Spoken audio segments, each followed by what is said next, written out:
How are we today? Good.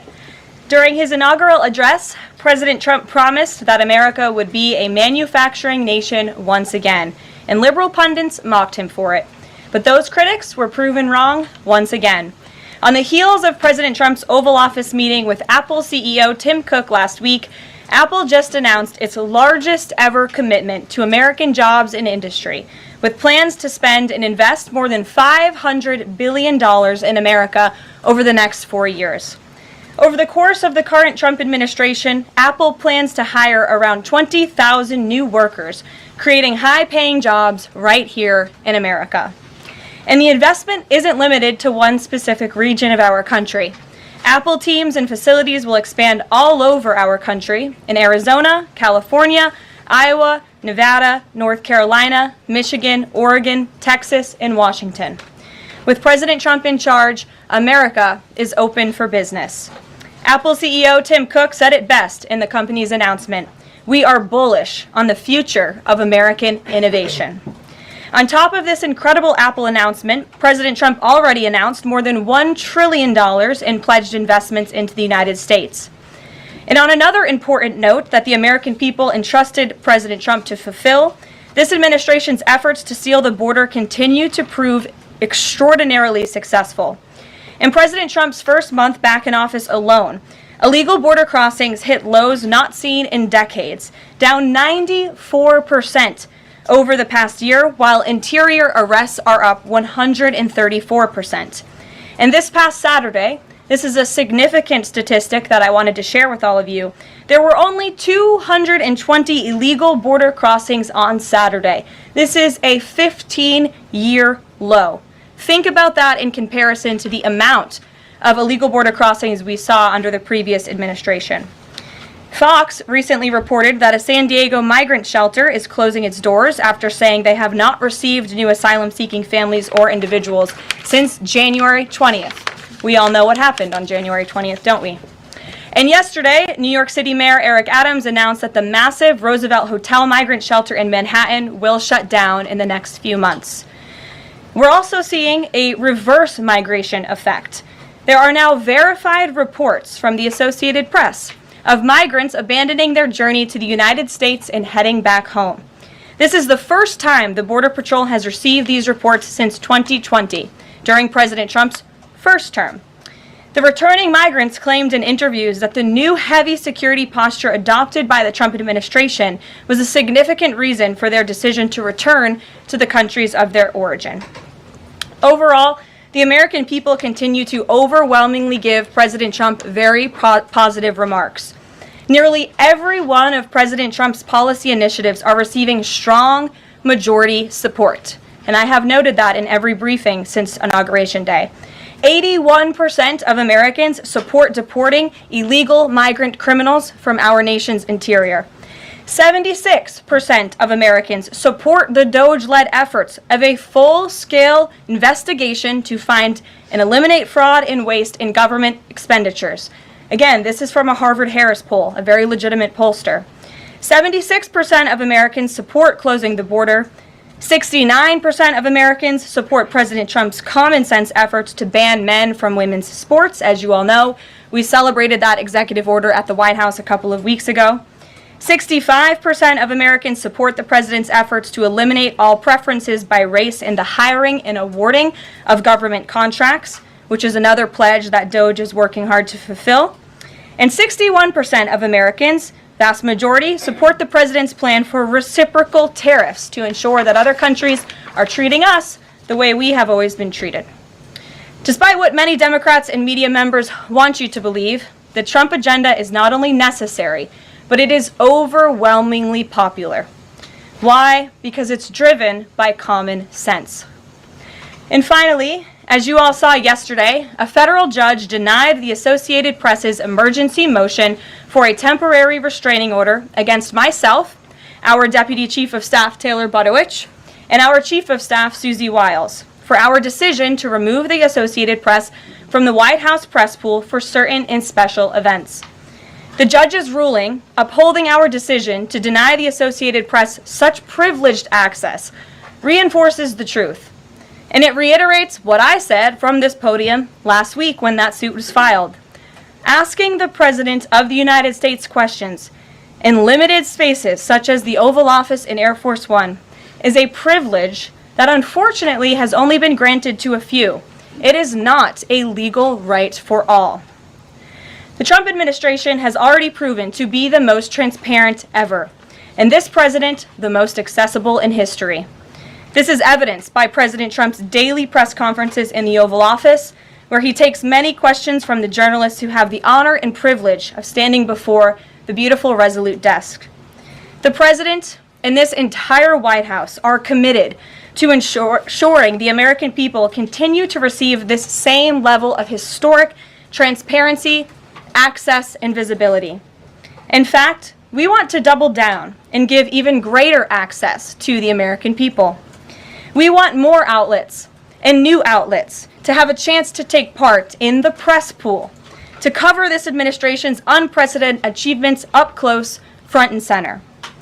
As you all know, for decades, a group of DC-based journalists, the White House Correspondents Association, has long dictated which journalists get to ask questions of the President of the United States in these most intimate spaces. Not anymore. I am proud to announce that we are going to give the power back to the people who read your papers, who watch your television shows, and who listen to your radio stations. Moving forward, the White House press pool will be determined by the White House press team. Legacy outlets who have participated in the press pool for decades will still be allowed to join, fear not, but we will also be offering the privilege to well-deserving outlets who have never been allowed to share in this awesome responsibility. Just like we added a new media seat in this briefing room, legacy media outlets who have been here for years will still participate in the pool, but new voices are going to be welcomed in as well. As part of these changes, we will continue the rotation amongst the 5 major television networks to ensure the President's remarks are heard far and wide around this world. We will add additional streaming services which reach different audiences than traditional cable and broadcast. This is the ever-changing landscape of the media in the United States today.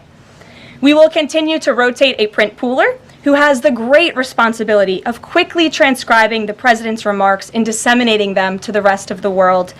And we will add outlets to the print pool rotation who have long been denied the privilege to partake in this experience, but are committed to covering this White House beat.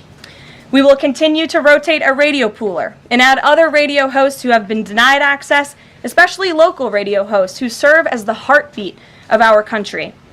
And we will add additional outlets and reporters who are well suited to cover the news of the day and ask substantive questions of the President of the United States, depending on the news he is making on that given day. This administration is shaking up Washington in more ways than one. That's what we were elected to do. As I have said since the first day behind this podium, it's beyond time that the White House press operation reflects the media habits of the American people in 2025, not 1925. A select group of DC-based journalists should no longer have a monopoly over the privilege of press access at the White House. All journalists, outlets, and voices deserve a seat at this highly coveted table. So by deciding which outlets make up the limited press pool on a day-to-day basis, the White House will be restoring power back to the American people who President Trump was elected to serve. So in that note, in our new media seat today, we have Shelby Talcott, who is a White House reporter for Semafor. In 2022, Semafor launched as a global digital news platform with the aim of bringing meaningful innovations to the news industry. Today, they have nearly 1 million newsletter subscribers spanning 11 separate editions.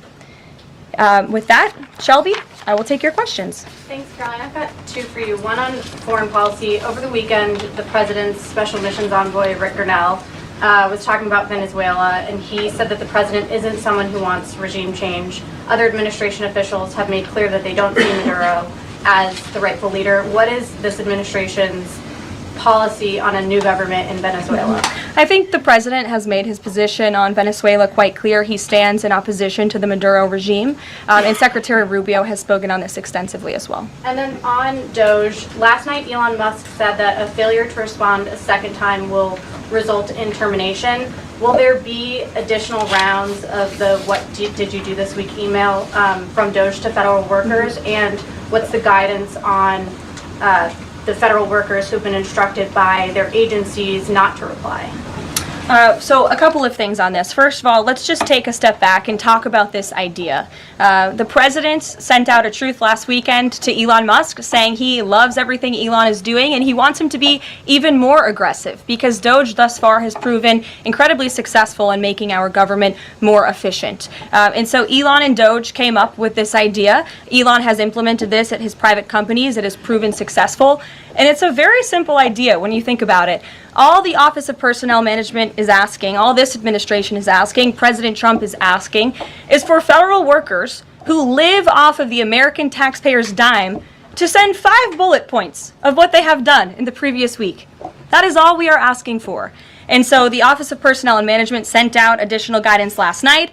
Those responses should be directed to agency leadership, and the president defers to his cabinet secretaries, who he's obviously entrusted to pursue the guidance relative to their specific workforce. And for some of the agencies that you've seen who have said, please don't send these emails, it's in their best interest for that specific agency, and the president supports that. And let me be very clear, the president and Elon, his entire cabinet are working as one unified team, and they are implementing these very common sense solutions. You're welcome.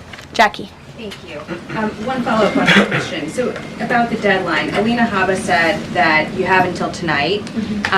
Elon Musk said a failure to respond a second time would result in termination. So is that a real deadline? Should federal workers be looking to that guidance, or should they be looking to the agency heads? Like, what is the actual deadline?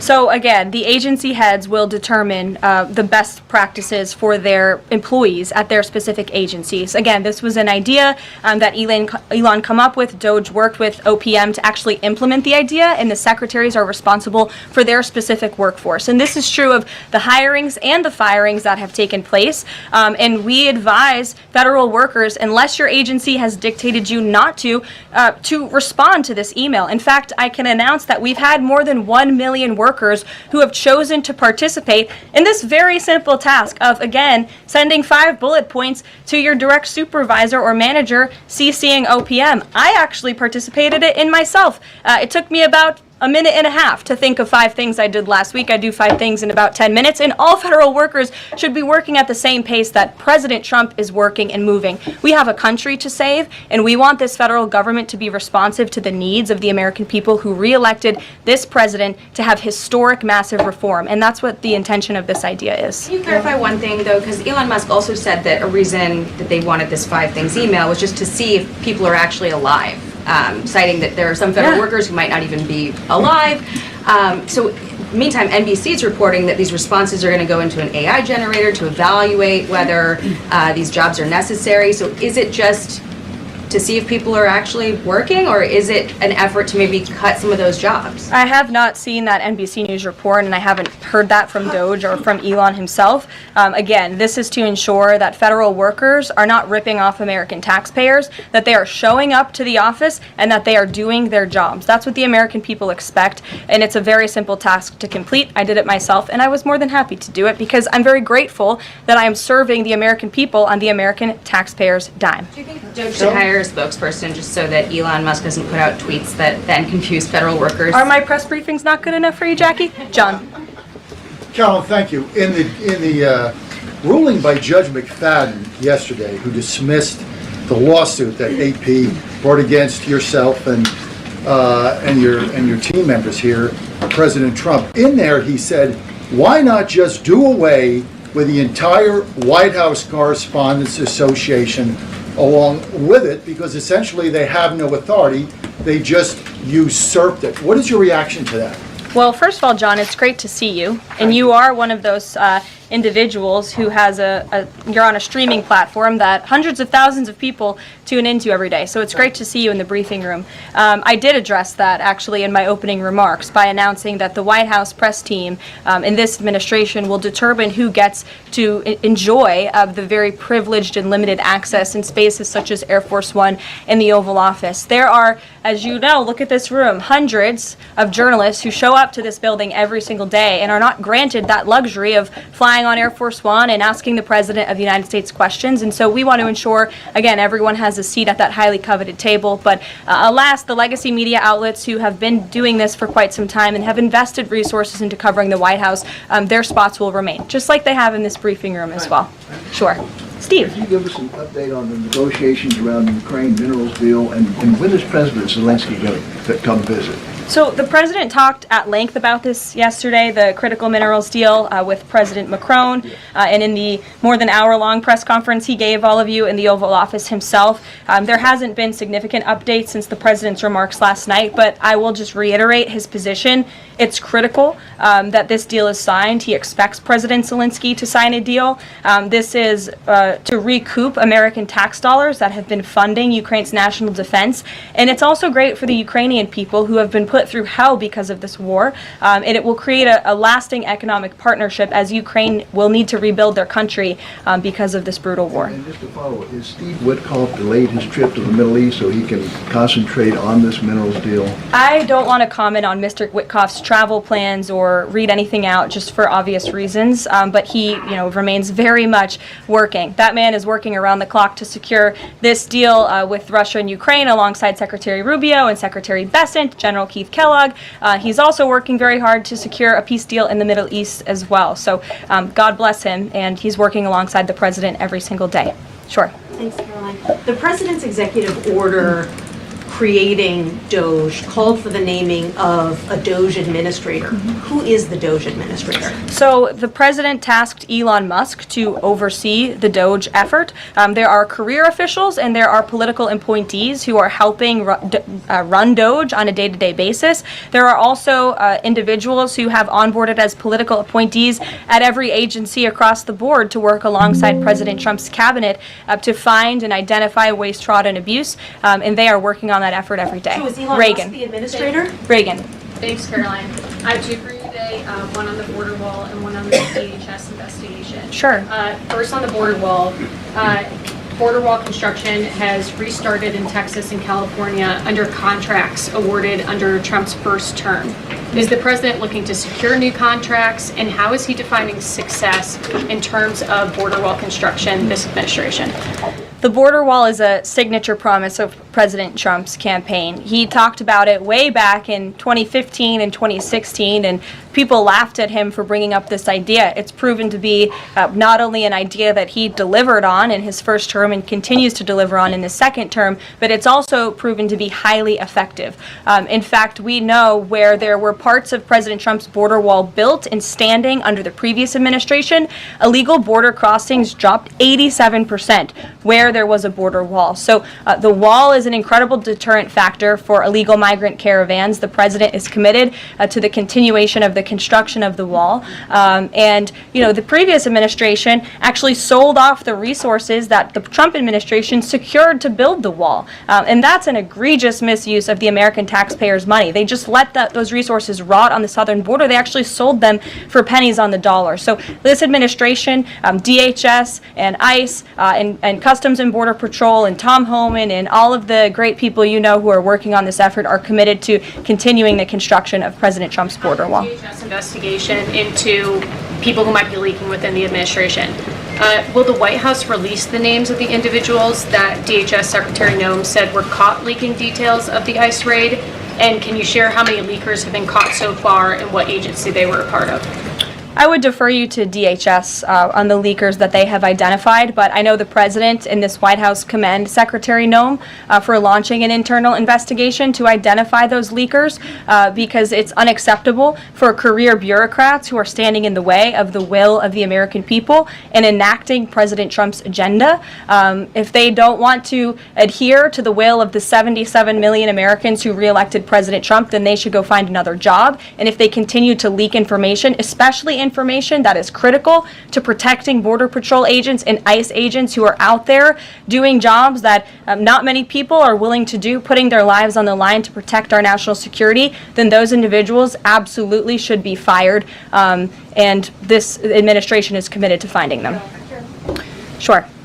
Caroline, two questions for you. One related to Guantanamo Bay, the other to the White House Correspondents' Dinner.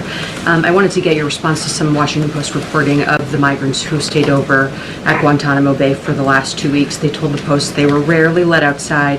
They were shackled and placed in what they described as cages and alleged that they were not treated as human beings. Does the White House have any response to those conditions? At Guantanamo Bay?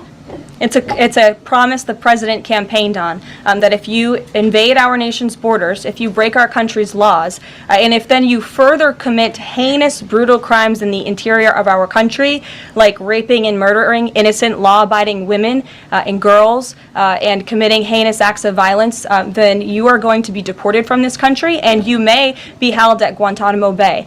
These are criminals we are talking about. Don't forget that. Sure.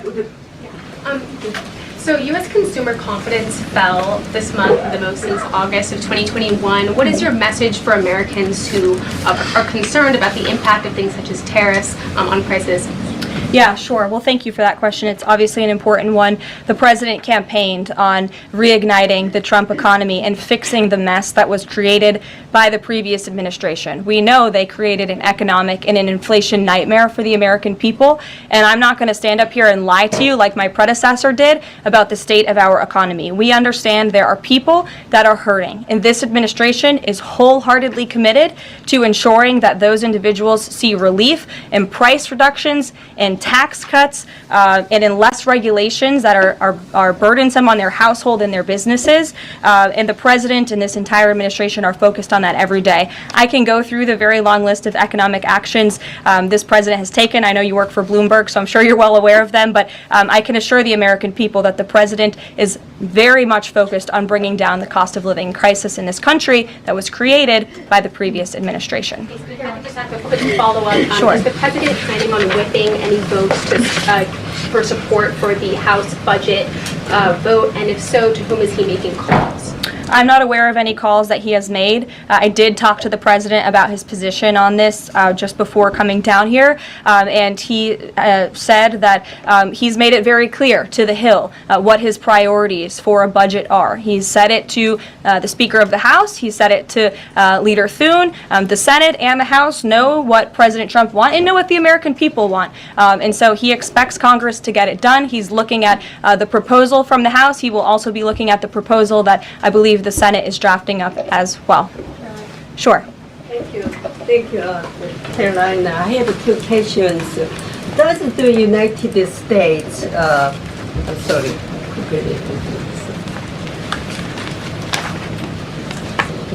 Well, why don't you identify your question and I'll come back to you. Sure, go ahead.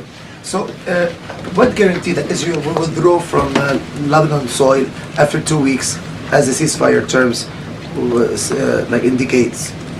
I'm not sure about the guarantee that you're referring to. I can tell you that this administration remains very much engaged. We know the deadline for the Phase 1 ceasefire is imminent. So Steve Witkoff, whom I mentioned earlier, and the president's administration and his team, and the president himself remain very much engaged. We want to see the ceasefire continue, and the president has made it very clear he wants to see all of the hostages who have been held in captivity in Gaza returned home. Jeff. Carolyn, I was wondering if, is Elon Musk going to attend the president's first cabinet meeting tomorrow? He is, as a matter of fact. I spoke to the president about that before coming down here as well. And Elon, considering he is working alongside the president and our cabinet secretaries, this entire administration will be in attendance tomorrow just to talk about DOJ's efforts and how all of the cabinet secretaries are identifying waste, fraud, and abuse at their respective agencies. We look forward to the meeting tomorrow, and I think you'll be hearing from the president and his cabinet where they're on campus tomorrow. I hope you guys are excited. So some of those cabinet members were caught off guard by the email. Nobody was caught off guard. A few departments said they were caught off guard. The FBI was, the DOJ was. Did anonymous sources say that, or did the cabinet secretary say that? The cabinet secretaries and others have said that they were not aware that this was happening. So I'm wondering, will there be a give and take tomorrow at the cabinet meeting? Is Elon Musk or the president open to any type of dialogue about who is actually in charge of the chain of command of these workers? I would reject the premise Here's of your what a question, whole Jeff. home The water cabinet filtration secretaries system have not costs, said that. I know including- anonymous sources, probably career bureaucrats, have leaked that to many of you in this room. But as I said at the beginning of this press conference, everybody is working as one team, and the president respects the decisions of his cabinet secretaries to tell their staff, not to respond to that email because they did so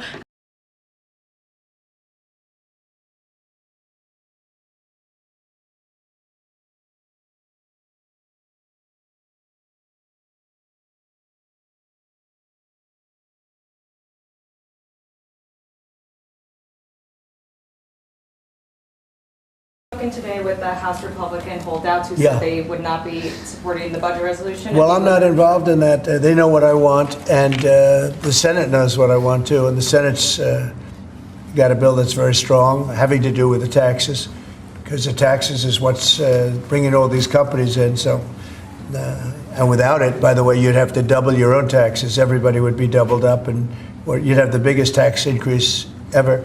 So the House has a bill and the Senate has a bill, and I'm looking at them both, and I'll make decisions. But I don't know where they are in the vote. I know the Senate's doing very well, and the House is doing very well. But each one of them has things that I like. So we'll see if we can come together. Mr. President, can you clarify, hopefully once and for all, what your expectations are with this email to federal employees? What are you going to use that information for? And do you see it as voluntary, like OPM has said, or mandatory? Yeah, well, it's somewhat voluntary, but it's also if you don't answer, I guess you get fired. What it really I'm is, still lost on that. What it is do people exist? We have this massive government with millions of people, and nobody knows who's working for the government, who's not. So what they're doing is they're sending out a letter to everybody, and they're saying, what were the things you did last week? I guess they ask for 5. And if people are working, it's easy. I could tell you 5 things I did last week. I could tell you 5 things I did 6 weeks ago, right? If they're there and they're working, they're able to say they did 5 things during work.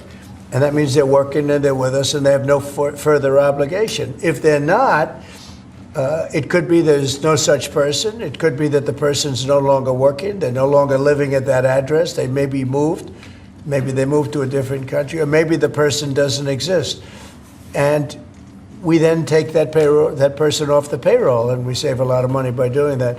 But that's one of the only ways. I think it's a very smart thing. And it says, if you don't answer, essentially, there's a penalty to pay. Like, that's the end of the job. Well, Musk has said that. The order itself doesn't say that. I think that's part of the confusion. Is he speaking for you when he says you'll be terminated? Yeah, everybody speaks for me. I'm the one. I'll take responsibility. You know the old statement, the buck stops here, right? Famous statement. Well, I can say the same thing. The buck stops here. No, we have to find out if people are getting paid and they're not working, and they have a problem. Let's say they have another job, and then they write in false statements. It's a big problem if they write in false statements. They may be working for somebody else, but getting paid by the U.S. government, and that would mean that they're not allowed to be doing that. They're not allowed to be working for us and be working for somebody else. We're paying them a lot of money. We're paying them. So we'll see. That solves that problem. Most people aren't willing to say that, we're doing this, and this, and this for the U.S. government, and yet they're at another job, because that's a big problem for them if they do that. So in some cases, they're not writing back. And if they don't write back, they end up eventually losing their job. We give them extensions, but that was something we thought about a long time ago. We give them extensions, but we'll see. We have to make sure, number one, that we have people, number two, that they're working, and number two, they're working for us, not for another company. Is it true that President Zelensky is coming on Friday to meet with you, and is the mineral deal sorted out? Yeah, I hear that. I hear that he's coming on Friday. Certainly, it's okay with me if he'd like to, and he would like to sign it together with me, and I understand that's a big deal, very big deal. And I think the American people, even if you look at polling, they're very happy because, Biden was throwing money around like it's cotton candy. And it's a very big deal. Look, it could be $1 trillion deal. It could be whatever, but it's rare earths and other things.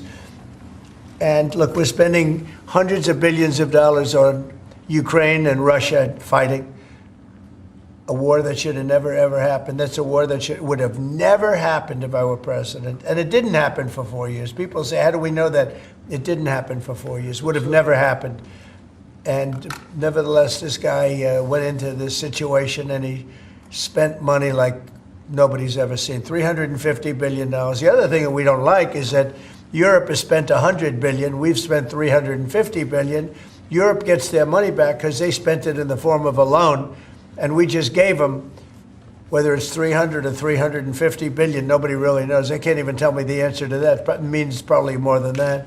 So what we're doing is now we're saying, look, we want to be secured. We want to get that money back. We're helping a country through a very, very big problem, a problem like very few people have had. Shouldn't have had this problem because it shouldn't have happened, but it did happen, so we have to straighten it out. But the American taxpayer now is going to get their money back plus. Mr. President, yesterday with Emmanuel Macron, you said you had spoken to Putin about the idea of peacekeepers in Ukraine, that Putin was fine with it. The Kremlin, I guess, has said that that's actually unacceptable to them. What's real here? That's not what I was told. But you're going to need some form of peacekeeping, so something will be done that's going to be satisfactory to everybody. We need peacekeeping too. Any situation where there's American troops involved? It's actually something I did discuss, but a form of peacekeeping that's acceptable to everybody. Ultimately, we'll be able to agree on something, I'm sure. With Ukraine and this mineral deal, what does Ukraine get in return, Mr. President? $350 billion and lots of equipment, and military equipment, and the right to fight on, and originally the right to fight. Look, Ukraine, I will say, they're very brave and they're good soldiers, but without the United States and its money and its military equipment, this war would have been over in a very short period of time. In fact, I was the one that gave the javelins. You remember the famous javelins?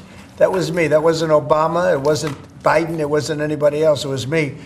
And they wiped out a lot of tanks with those javelins. And the expression was that Obama gave sheets and I gave the javelins. That was a big deal at the time. It wiped out. That was the beginning when people said, wow, that's something. Well, that was American equipment. Without American equipment, this war would have been over very quickly. And American money, too. I mean, a lot of money.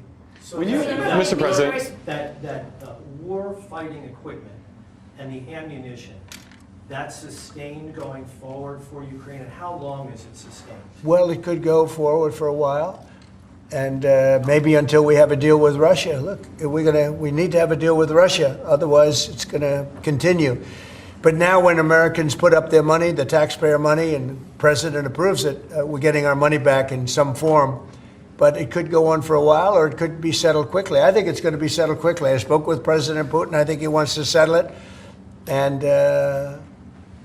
wants to get on with life. It's horrible. What's happening horrible. Thousands of soldiers a week are being killed, and others too, but especially on the battlefield. Thousands a week are being killed, and we want that to end. Mr. President, when you spoke Brian? Yes. Okay.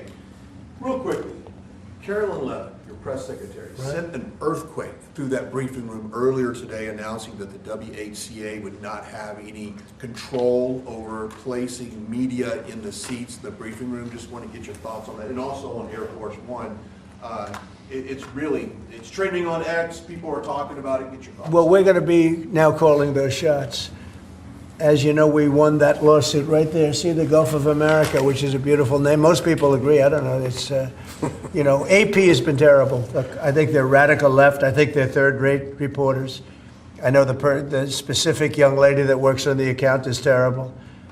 She's a radical left lunatic, as far as I'm concerned. They don't treat us fairly. That's number one. And number two, they had no right to do that. This is the Gulf of America. And if you look at that shoreline, look at that shoreline. Look, from Florida, well, most of it it's called America. And vast majority, like big numbers. So I'm just admiring it as I look at it.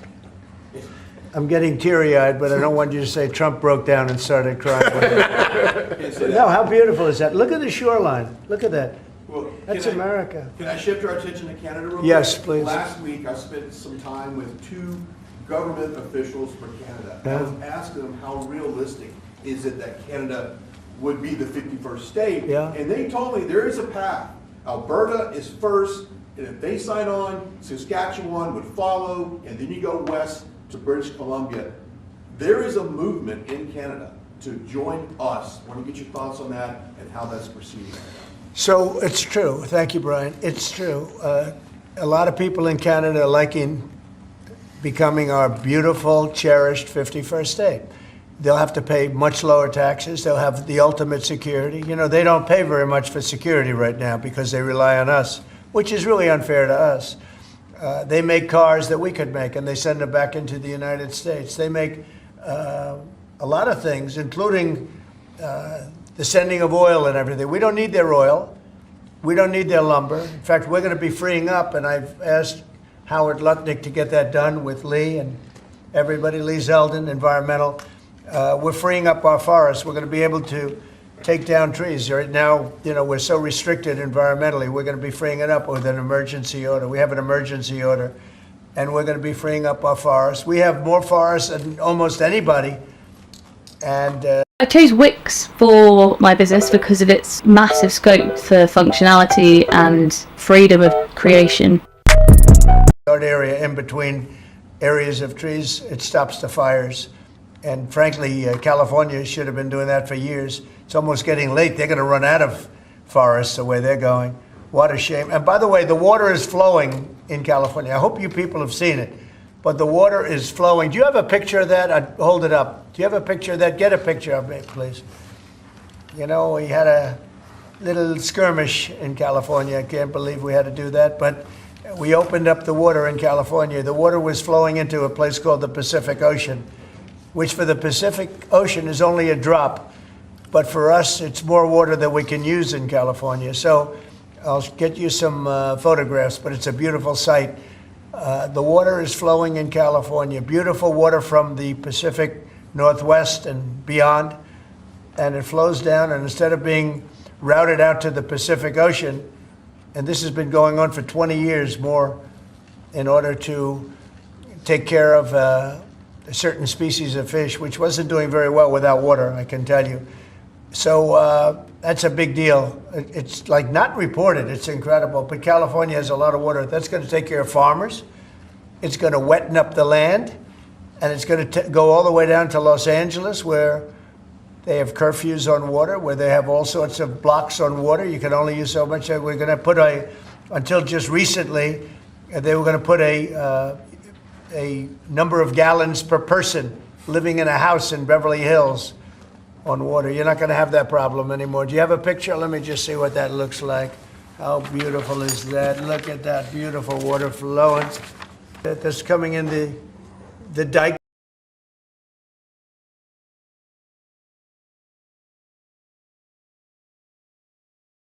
And other means of transportation. An environmental problem with clean water. If this water were there, you wouldn't have had those fires. You had sprinklers. They make people put sprinklers in the ceiling of a home, and they had no water in them.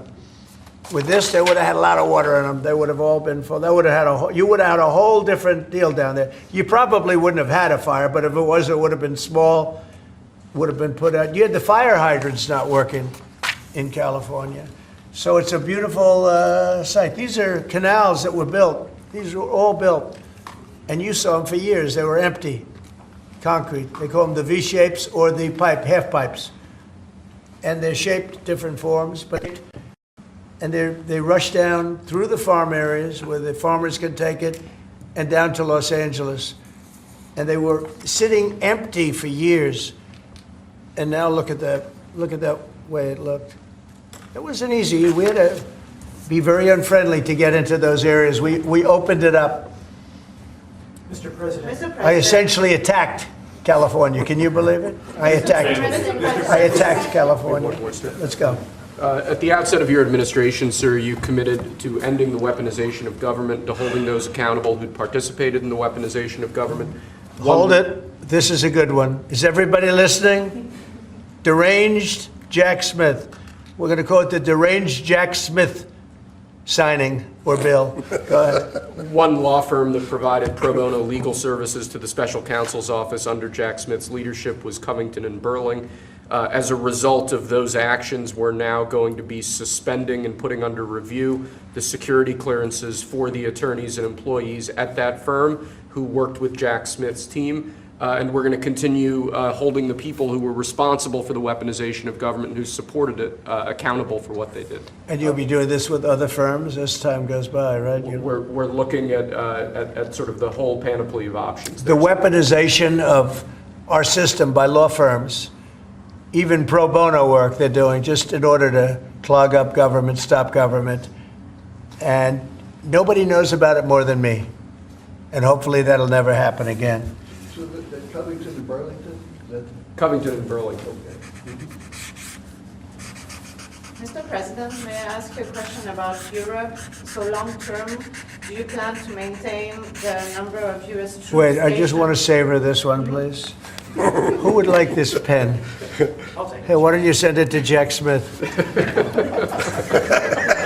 A deranged person. Mr. President, what do you say to people who worry that targeting an individual firm or individuals who aren't Jack Smith for his actions? I've been targeted for 4 years, longer than that. Thank you, sir. So you don't tell me about targeting. I was the target of corrupt politicians for 4 years, and then 4 years after that.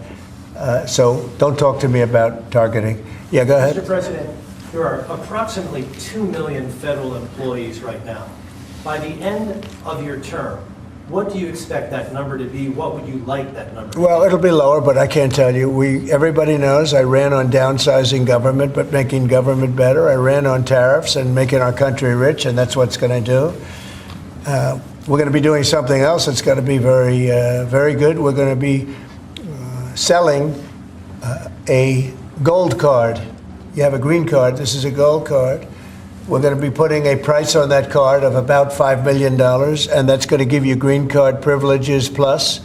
It's going to be a route to citizenship, and wealthy people will be coming into our country by buying this card. They'll be wealthy, and they'll be successful, and they'll be spending a lot of money and paying a lot of taxes and employing a lot of people.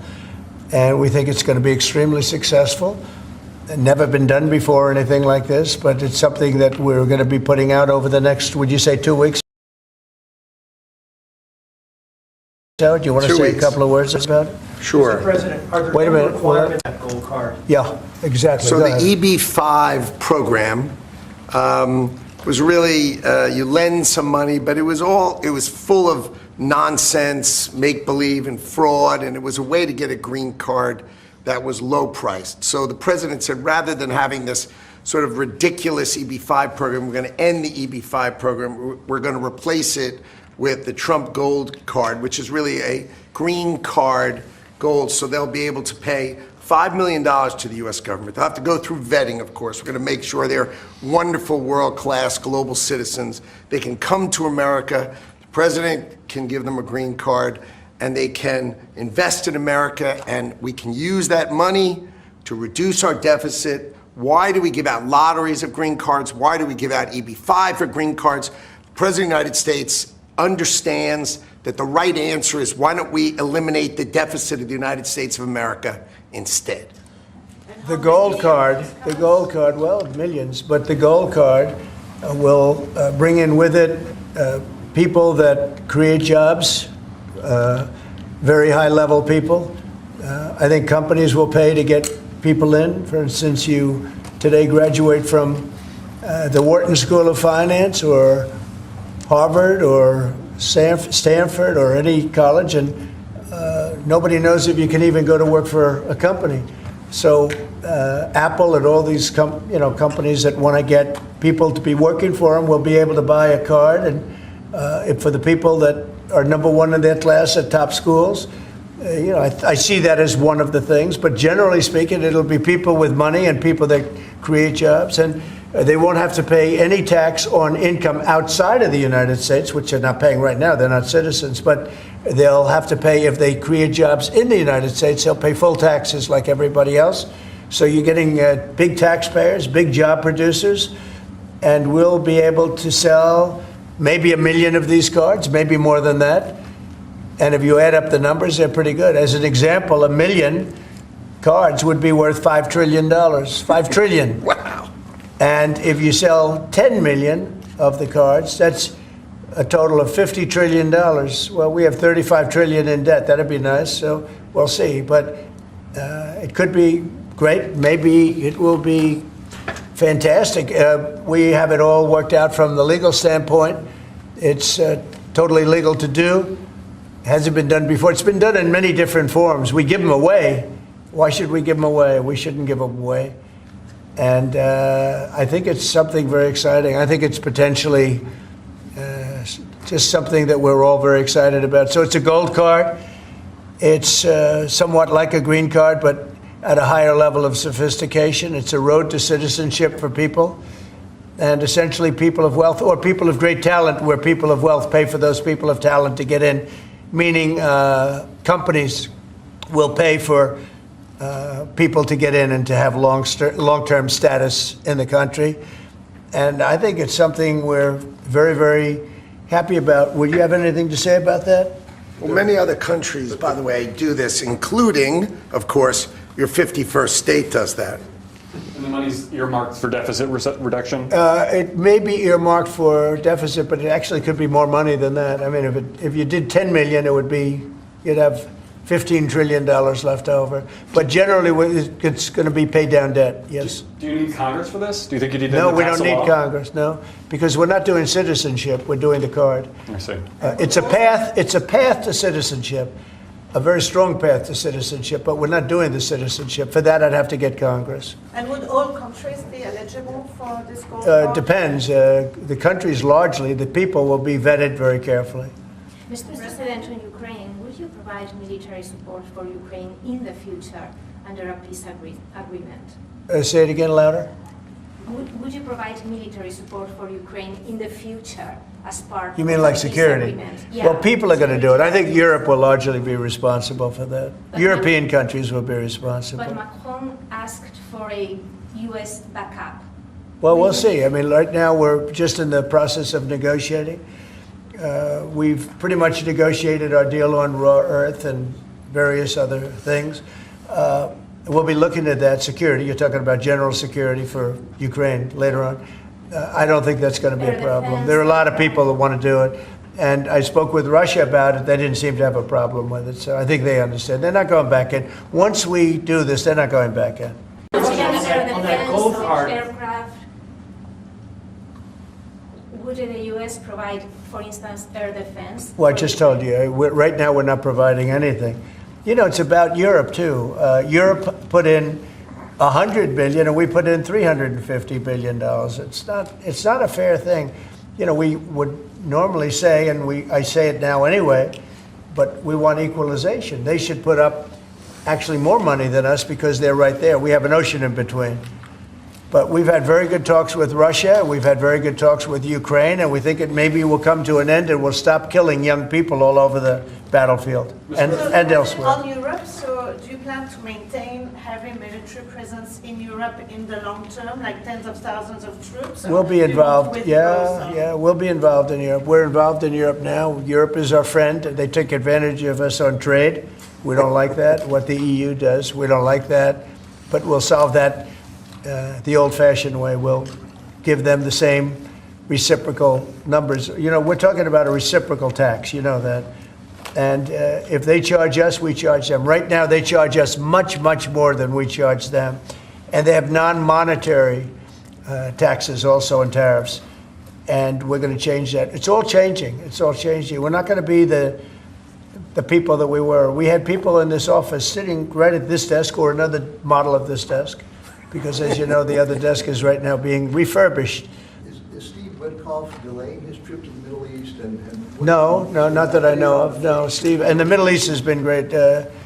Saudi Arabia has treated us really well. They really have. And I think Qatar has treated us very well, too. They want to get that whole mess ended in the Middle East. You know, we don't even talk about that anymore. You guys haven't asked one question about the Middle East, but the Middle East seems to be doing relatively well. May I ask about the Middle East? For months, even before you were elected in November, you've spoken about your desire to free all of those hostages that have been held by Hamas since October the 7th, a year and a half ago. And just a few weeks ago, you gave an ultimatum. You said if they're not all released, by noon on February the 15th, there would be hell to pay. Is Hamas thumbing their nose at you, Mr. President? No, I think the opposite. So, as you know, they weren't going to release any more hostages. And I said there's going to be hell to pay. And then they agreed that they were going to release the hostages that they had agreed to release, plus an extra one. And so that you could say that was a big difference. But I said it from that point, it's up to Bibi Netanyahu and Israel. I may have taken a different stance. But they did release, they went back to releasing the hostages. But if you remember, they said we weren't going to release any. They've totally ended it. And I said, well, they're not going to release any. They'll be held to pay. And but the rest is really up to him. What I may have done it differently than him. It's not my decision, it's his decision. But they did release all of those hostages. So. Mr. President, when you spoke to Vladimir Putin, did he raise or did you discuss at all the possibility of a minerals deal on the Ukrainian land that Russia now controls? I didn't discuss it, no. I'd like to buy minerals on Russian land too, if we can. The rare earth. They have very good rare earth also. They both do. I would say that. And oil and gas. Look, it's a great thing. If we sell this, it's great for Russia too, because we can do deals there. They have very valuable land that isn't utilized. So something like that could take place, yeah. Have you put raising or lifting sanctions against Russia on the table as your No, we haven't lifted any sanctions on anybody. on the table as part of any negotiation?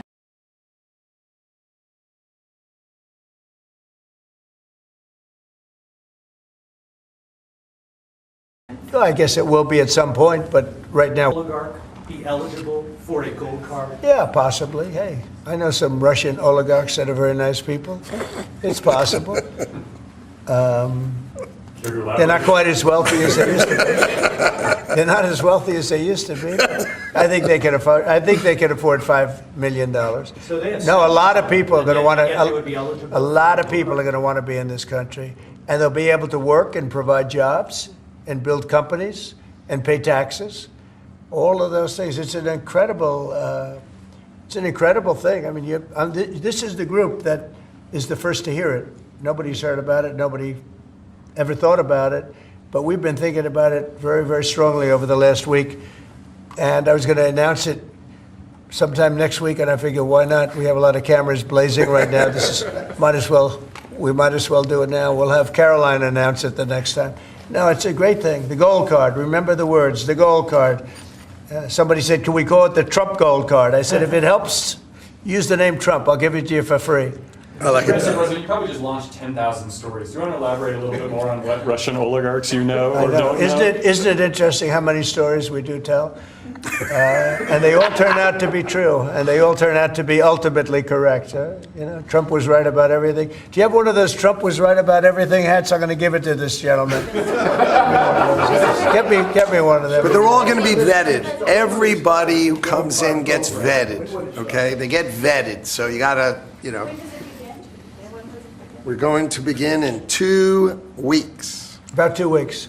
The sale will start in about 2 weeks. Mr. President, do you see a more active role for Zelensky now, given the status? I hope so. I mean, look, I think that we want to get that country back on its feet. And right now, it's been destroyed. And so, here, give me this here. Give me all of them. Look. Yes. See that? Trump was right about everything. It just came in. Somebody said, I said, this was sent in by a fan.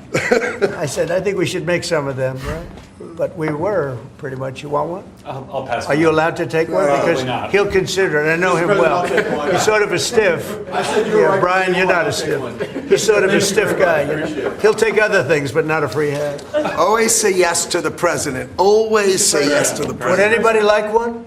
Mr. President, an easy question perhaps for you. Maybe it's difficult. I'm going to ask you this question about the Who do you work for? I work for 2 news organizations. Who? I work for 2 news organizations. Yeah, who are they?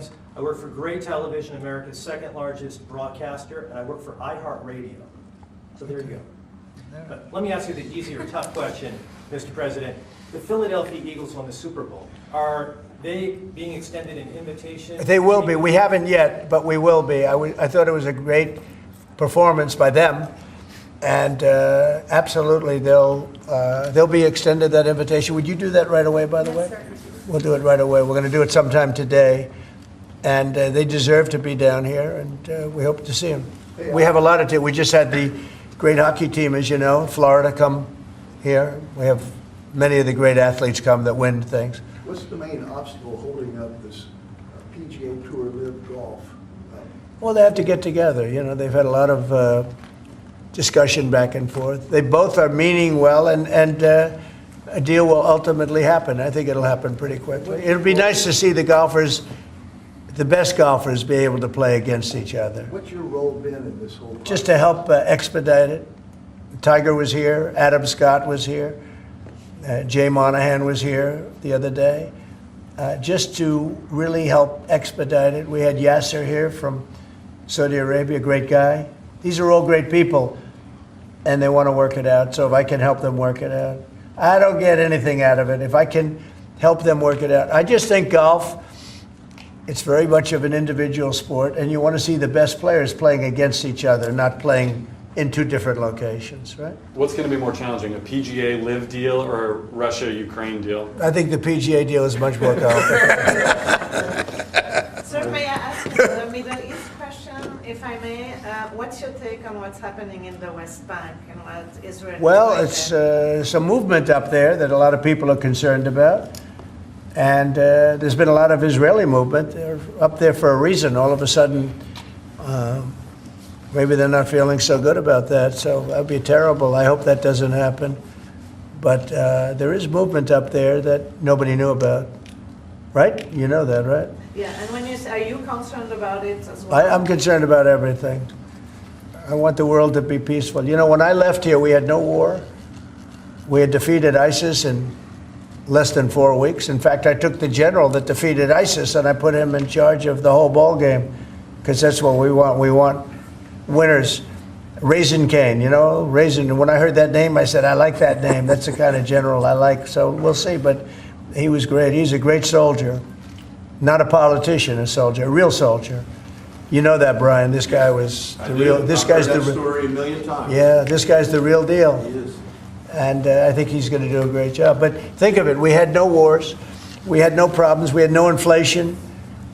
We had no problems. And then all of a sudden you have October 7th in Israel, which was horrible. And then you see what happened with Ukraine. Russia would have never gone in if the election weren't rigged. It was a rigged election. The 2020 election was rigged. And we got out of it. And you see what happened. You see what happened to our country. Inflation, Afghanistan, that horrible withdrawal from Afghanistan. I think when Russia saw what happened in Afghanistan, they said, wow, it's a paper tiger. We're not a paper tiger. We are the strongest military force in the world. And by the way, Pete Hegseth is doing a great job. But we didn't have wars. We didn't have inflation. We had a strong border. We had everything going good. And then Biden got in, and he's, my opinion, the worst president in the history of our country. I think Jimmy Carter was a very happy man when he passed away 2 weeks ago. What are you expecting at the cabinet meeting tomorrow? It's going to be a cabinet meeting, and I'll preside. Unlike Biden, I'll preside over my own cabinet meeting. Mr. President, how would you compare your cabinet in your second term to your cabinet that you had in your first term? Well, I had some great people my second term. I think this is deeper. I think it's better because it's deeper. I had some people that I didn't really like too much in my cabinet, but I didn't know Washington then. I was a New York person. I knew New York intimately, but I had to rely on people.